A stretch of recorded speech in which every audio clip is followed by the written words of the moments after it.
Good morning, Denise Dryden here in Whitefish, Montana. I tried to do a picture of the lake, but the sun wasn't working, so you get to see me in my little cruiser over here down on the water, but it's too bright.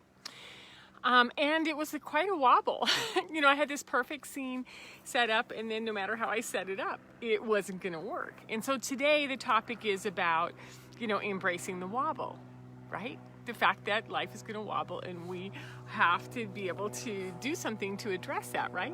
So it all started this week when I'm back in yoga, sort of stretching myself a little bit more outside of gentle yoga, and we're doing the one-legged, balance, right? And no matter how much I try, I can't get, my left foot to hold, my right foot's wobbling all over the place. And what the teacher kept saying over and over again was embrace the wobble, that it's okay that you wobble. And I was like, it is, and I will get stronger. And so it was kind of an interesting, okay, so what is the wobble all about, and how can we keep talking about that in relation to what's going on today? A couple other examples that I thought were kind of funny is that I have a little 8-month-old granddaughter who's learning how to crawl, and she can get up on all fours, but when she's on all fours, she's just like this, and she's thinking, I'm not lifting a hand or a foot because something's going to happen if I do, right? And so, it's kind of like letting her know, hey, try lifting one hand up and put it down, or let's just hang out up here for a little while and get used to what does it feel like to be on your hands and knees. And so other wobbles that might be coming up is that the school year is starting. We have a new class. We have a new year in school. We might have a new teacher. We may have moved, right? Those are the normal things that are going on this time of the year. The thing that sort of surprises me is also several times this week I've had this severe ringing in my ears and sort of like inside sort of static and gone, what the heck is going on? Every single time I will open up the Schumann resonance and check on it, and it's in blackout. And so what I'm learning is that if I'm electronically, energetically buzzing, that it isn't something I'm doing, it's something from the outside, and it's about how do I learn to embrace that and work with that, right? Between that and the solar storms and this moon thing that's coming up, there's a Moon Wobble. I had a really good friend of mine send me this because she saw the topic, and she sent me this this little meme about the 29th of August is the Moon Wobble, which is where the sun squares all of the lunar nodes. And when it does that, we may expect extreme weather events, we may extreme something physical happening on the earth, but it stirs up emotions, right? And we get this sort of wobbly, and it says actually wobbly energy. I thought that was kind of interesting, and they call it the Moon Wobble. And that's today on the 29th. And when that happens, anytime that we wobble, we question ourselves, we reconsider, should I be doing that? What happened? And we don't know if we're ready to go forward or if we should go forward. And I'm here to say, yeah, let's go forward, but let's know that there's some wobbling involved. Because what happens when we feel wobbly is that we feel vulnerable, right? I don't know what I'm doing. We feel alone. We may feel embarrassed. We may feel shaky and uncertain. We may go into a whole series of self-judgment, right? I can't even believe I took this class, right? The inner critic can go into some old patterns. And by old patterns, it's like those old voices that come up constantly, and it just starts going through your head. And we start looping into our old stories. Makes sense, right? We also may experience anger or comparison. And, I have these cards. This is the 5 of Swords. It's the comparison. It's when, does a bamboo compare itself to a redwood? And we look around and we're like, oh, she can stand steady in the class. Or my friend's granddaughter's been crawling since she was 6 months old. It's silly. We go into comparison, right? Or we start to get disassociated, which is the 7 of Cups, where we don't know who we are, but it's like, am I this one? Am I this one? Am I this one? Is he this one? Is she that one? And we start to sort of wobble in and out. The other thing we can do is we can go into shame and fear. And when we go into shame and fear, this one is the 8 of Cups, and this is called a guilt, which is, it isn't even real, right? Here's the cherry blossoms, but there's all these stories like, oh, I should have, if only I did. And this is sort of how we create mentally stories that interfere with us, right? So these are some of the ways that when the wobble starts, take it seriously. It's actually right there.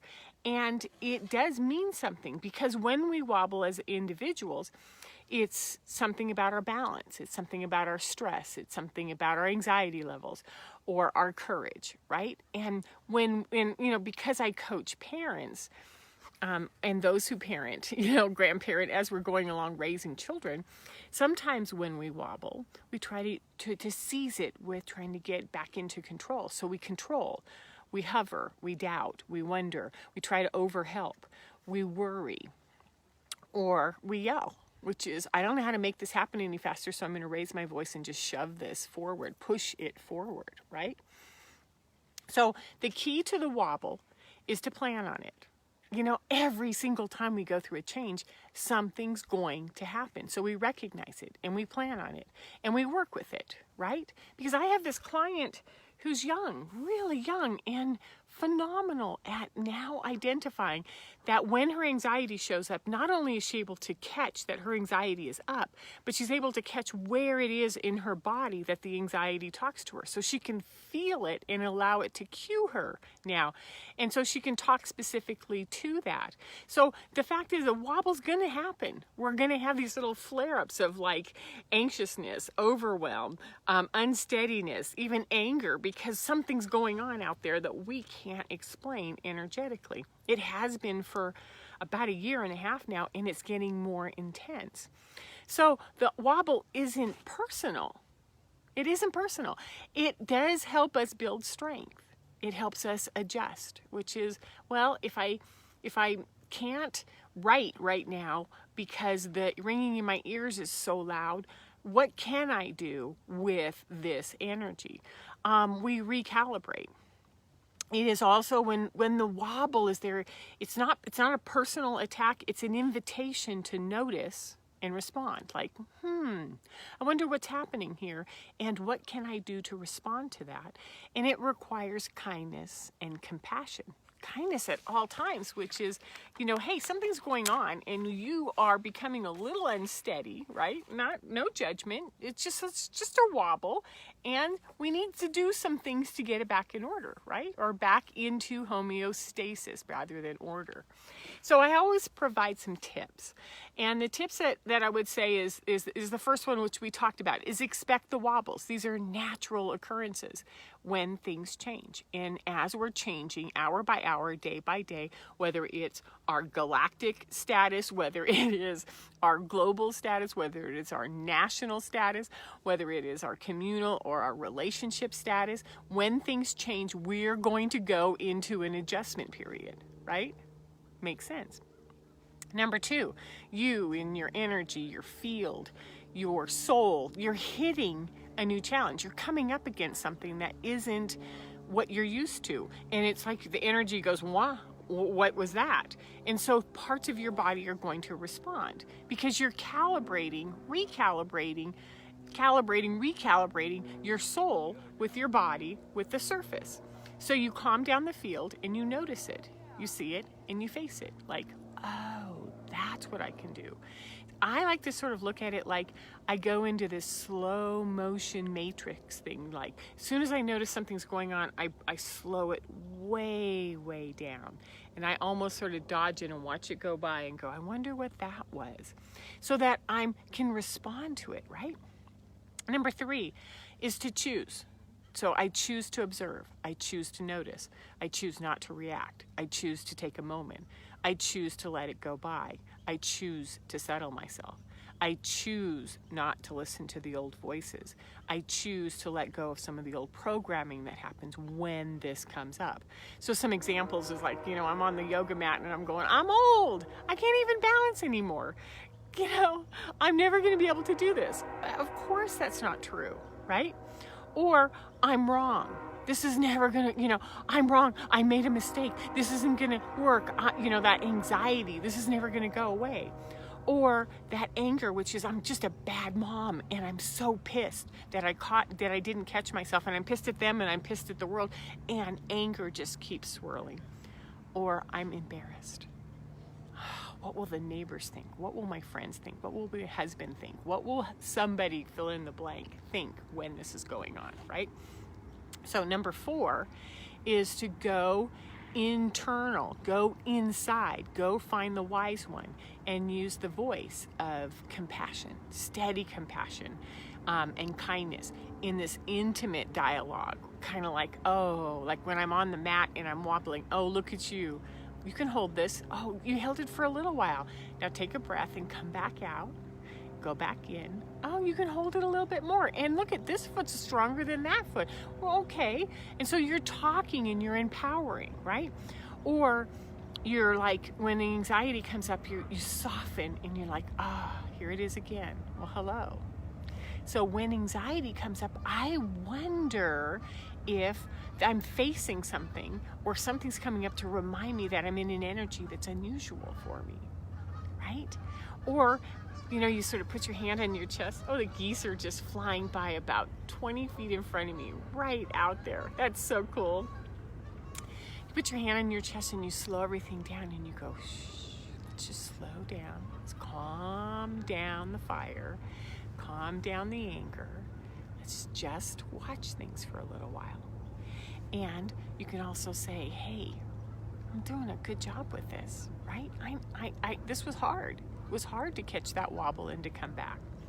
And number 5, to think of your body, your field, yourself, whatever terminology you want to use, that when you get to the other side of this wobble, you're like, well, thank you. Gosh, look at this. It only took 30 minutes. It only took 10 minutes. It only took 3 breaths.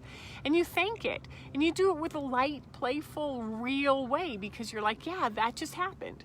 And so one of the terms that I've been using a lot is, well, that just happened. And, my ability to handle it got a lot better. Okay? And then again, you prepare, like, I wonder what the next one's going to be like, because I don't know how to do this any differently than what I'm doing. So when the wobble happens, embrace it. Get to know it, notice it, feel it, get real with it, partner with it. And if you want more information on how to deal with these wobbles and how to steady yourself, I've got 3 different areas that I'm coaching in.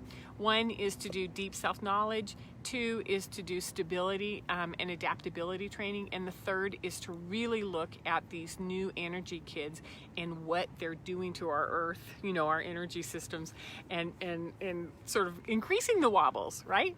You can find me on DeniseDryden.com. Have a great Sunday. Have a phenomenal new moon next week when we're here. Get ready for it, right? As we sort of close down this moon series. Thank you for listening, and like or subscribe, and I will see you next week. Take care. Bye-bye.